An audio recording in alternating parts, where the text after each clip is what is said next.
روافض اور اہل سنت کے درمیان قربت پیدا کرنے کی بھی بہت سارے لوگ کوشش کرتے ہیں، تو یہ کوشش کیا کامیاب ہو سکتی ہے، یا یہ کوشش جن لوگوں نے کیا انہیں اس میں کامیابی ملی؟ اس پر میں گفتگو انشاءاللہ مختصر کروں گا۔ تو پہلی بات تو یہ ہے کہ ان حضرات کے ساتھ قربت پیدا کرنے کی کوشش کامیاب نہیں ہو سکتی، اور کامیاب نہیں ہوئی۔ ماضی میں یہ کوششیں کی گئیں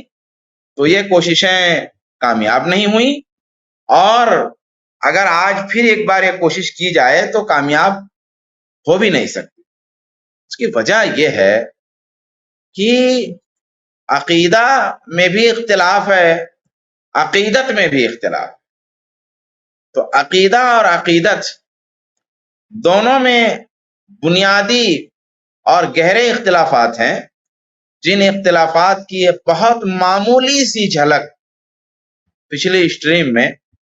آپ نے محسوس کر لی ہوگی، جان لی ہوگی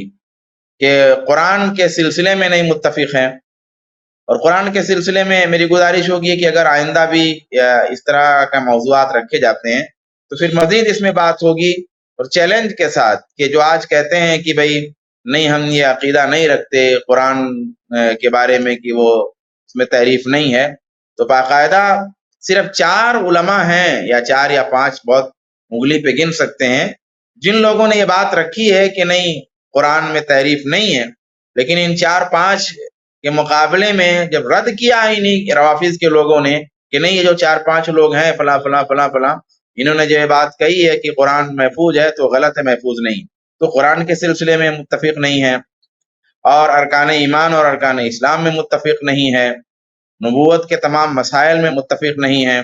صحابہ کرام رضوان اللہ تعالی علیہم اجمعین کے مسئلے میں متفق نہیں ہیں، جہاں ہمارا عقیدہ ہے اور جہاں ہماری عقیدت ہے وہاں ان کی طرف سے گالیاں ہیں، اللہ تبارک و تعالی سے عقیدہ رکھنے میں متفق نہیں ہیں،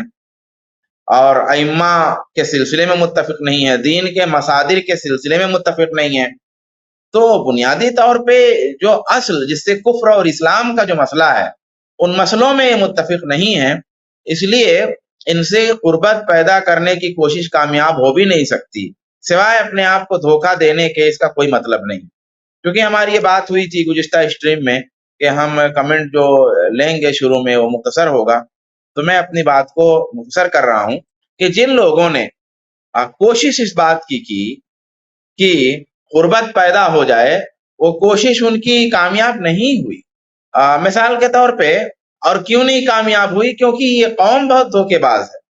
یہ قوم بہت شاطر ہے، ہمیشہ انہوں نے ماضی میں بھی اور حال میں بھی اہل سنت کو قتل کروانے کے سوا انہوں نے کوئی کام کیا ہی نہیں ہے۔ دوستی ان کی اور خطرناک رہی ہے، جب انہوں نے اہل سنت سے دوستی کی ہے، اور تاریخ میں چاہے وہ ابھی جلدی کی تاریخ ہو چاہے بہت پرانی تاریخ ہو، جب رافضیوں سے اہل سنت کی قربت پیدا ہوئی ہے اور پیدا کرنے کی کوشش ہوئی ہے، اور جب انہوں نے ظاہر میں دکھانے کے لیے اہل سنت سے قربت کا اظہار کیا ہے اور وعدہ کیا ہے، تب انہوں نے اہل سنت کو گہرے زخم دیے ہیں۔ میں 1-2 مثالیں دیتا ہوں، ابھی قریب کی مثالیں دوں گا تو ایک پولیٹیکل چیز ہو جائے گی، اس لیے میں قریب کی مثال نہیں دیتا ہوں، میں تھوڑا ماضی کی مثال دیتا ہوں۔ ابن القمی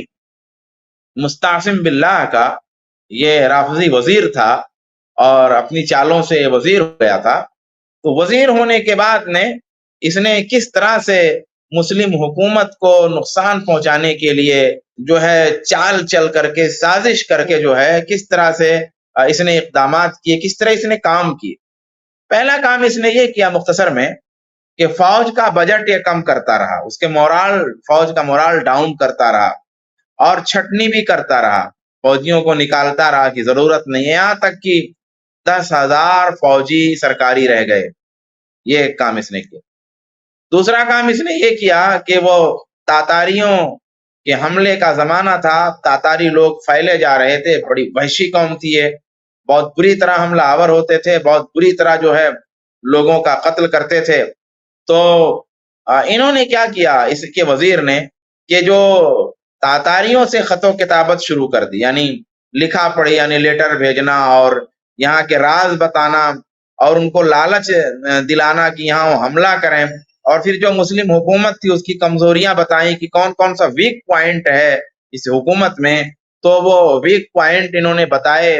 یہ سارا کام انہوں نے کیا۔ اس کے بعد میں جب یہ معاملہ ہو گیا تو مسلمانوں کو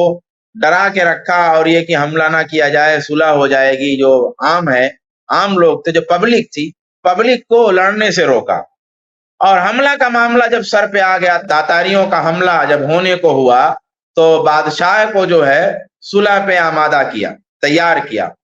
بادشاہ، وزیر اور بڑے بڑے سردار اور مختلف لوگ تیار ہو کر کے جب گئے تو پلان کے تحت ان سارے لوگوں کو قتل کر دیا گیا۔ علامہ ابن کثیر رحمۃ اللہ علیہ لکھتے ہیں کہ یہ قتل عام بڑھا جب اور آگے بڑھا تو وہ بازار گرم ہوا قتل کا اور خون کا کہ کئی ماہ تک بغداد میں نماز باجماعت نہ ہو سکی، بلکہ بعض علماء نے تاتاریوں کے حملے کے سلسلے میں لکھا ہے کہ اتنا بری طرح سے بغداد میں حملہ ہوا تھا کہ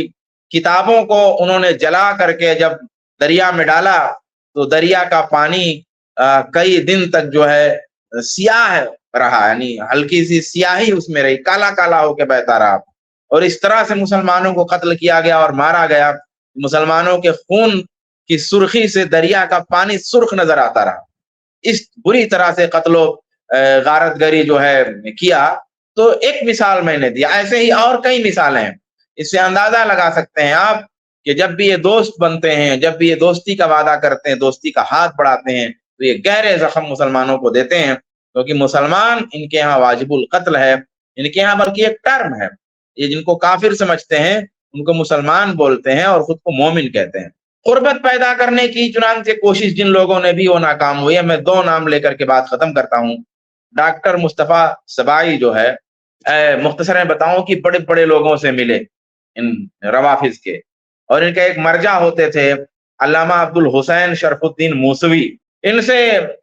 ملے اور پورا جو ہے ان کو تیار کیا۔ اور مگر مصطفیٰ سبائی کا خود کا بیان ہے کہ بظاہر وہ آدمی میٹھی میٹھی باتیں کرتا، مگر جو بغض والا معاملہ تھا، جو دشمنی کا معاملہ تھا، وہ اس کا ختم نہیں ہوا، اور ان کے جتنے لوگ تھے ان کی دشمنی کا معاملہ ختم نہیں ہوا۔ کہہ رہے ہیں کہ جب ان کی بات چیت چل رہی تھی اور دوستی کی بات چل رہی تھی اور ایک اسلامک کانفرنس کی بات چل رہی تھی کہ بھئی رافضیوں کو اور مسلمانوں کو، اہل سنت کو قریب کیا جائے اور یہ جو دشمنی کا معاملہ ہے کم ہو، اختلافات جو اس طرح سے ہیں وہ کم ہو، کہہ رہے ہیں اسی دوران یہ جو عبد الحسین ہے اس کی ایک کتاب آئی سیدنا ابو ہریرہ رضی اللہ تعالیٰ عنہ پر، اور اس میں بری طرح کے ابو ہریرہ رضی اللہ تعالیٰ عنہ کس نے کافر کہا تھا، منافق کہا تھا، اور کہہ رہے ہیں کہ گالیاں دیا تھا۔ کہہ رہے ہیں پھر اس کے بعد میں حیران رہ گیا اور میں نے یہ خیال ترک کر دیا۔ دوسرے ہیں ڈاکٹر موسیٰ جار اللہ، روس کے بہت بڑے عالم تھے۔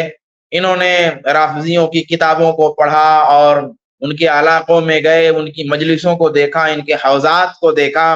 اور ان کی جو سرگرمیاں ہیں، جو ایکٹیویٹیز ہیں ان میں وہ شامل رہے، تمام مذہبی چیزوں میں شامل رہے تاکہ قریب سے ان کو دیکھ سکیں، اور بہت قریب سے دیکھا، ان کے علماء سے لکھا پڑھی کیا، لیٹر بھیجے، خط و کتابت کیا، ملاقاتیں کی،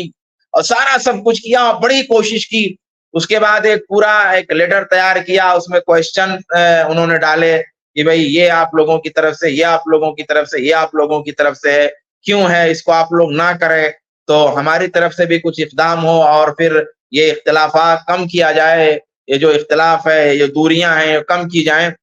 تو کہتے ہیں کہ کسی کا جواب نہیں آیا اس پہ، اور ایک کا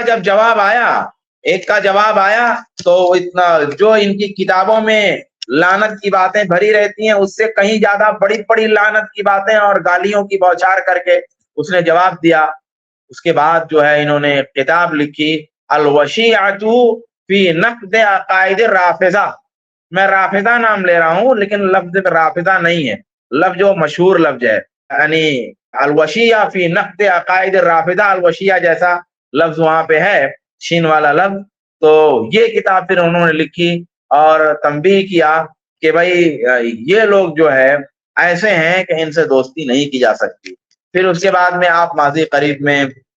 قرضاوی صاحب نے بڑی کوشش کی تھی اور کئی لوگوں نے کوششیں کی اور باقاعدہ کتابیں لکھی, لیکن آپ دیکھ رہے ہیں کہ ان تمام کوششوں کا نتیجہ یہ ہے کہ کوئی کہیں بھی کامیاب نہیں ہوا, گالیوں کا سیلاب نہیں بند ہوا, گالیاں دی جا رہی ہیں, تبرہ ہو رہا ہے, تانا ہو رہا ہے ہمارے عقیدے پر بھی, ہماری عقیدت کے مرکز پر بھی. ہاں جنرلی آپ سے ملاقات کریں گے تو بڑی خوبصورت گفتگو ہوگی, بڑی میٹھی گفتگو ہوگی, ہم سب مسلمان ہیں, سب بھائی بھائی ہیں, وہ تمام طرح کی بات کریں گے, لیکن جو تقیہ کا عقیدہ ہے روافظ کا وہ چھوڑتے نہیں ہیں اور مسلمانوں کے قتل و خون کے لیے ہمیشہ تیار رہتے ہیں, ہمیشہ پلان کرتے رہتے ہیں. یہودیوں سے زمانے قدیم سے, چونکہ یہود سے ان کی شروعات ہوئی ہے اس لیے یہود سے ان کا ربط ختم نہیں ہوتا ہے, لیکن لعنت والی لعنت فلاں پر, لعنت فلاں پر چلتا رہتا ہے, دشمنی ظاہر کا دکھاوا. اس کلپ کی فل ویڈیو دیکھنے کے لیے ہمارے چینل پر ضرور آئیں. آئی پلس ٹی وی نے ایک نیا یوٹیوب چینل شروع کیا ہے جس کا نام ہے آئی پلس ٹی وی اختلاف کا حل. اس چینل پر صرف اختلافی مسائل پر ویڈیوز آئے گی, لیکن دلائل کے ساتھ اور بھائی چارگی کے ساتھ. آپ کو میں دعوت دیتا ہوں کہ آپ بھی ہمارے اس چینل کو سبسکرائب کریں, ہماری ویڈیوز کو شیئر کریں اور نوٹیفیکیشن آئیکن کو آل سلیکٹ کریں تاکہ آپ کو ہماری ویڈیوز کا نوٹیفیکیشن مل سکے. جزاک اللہ خیر, والسلام علیکم ورحمۃ اللہ.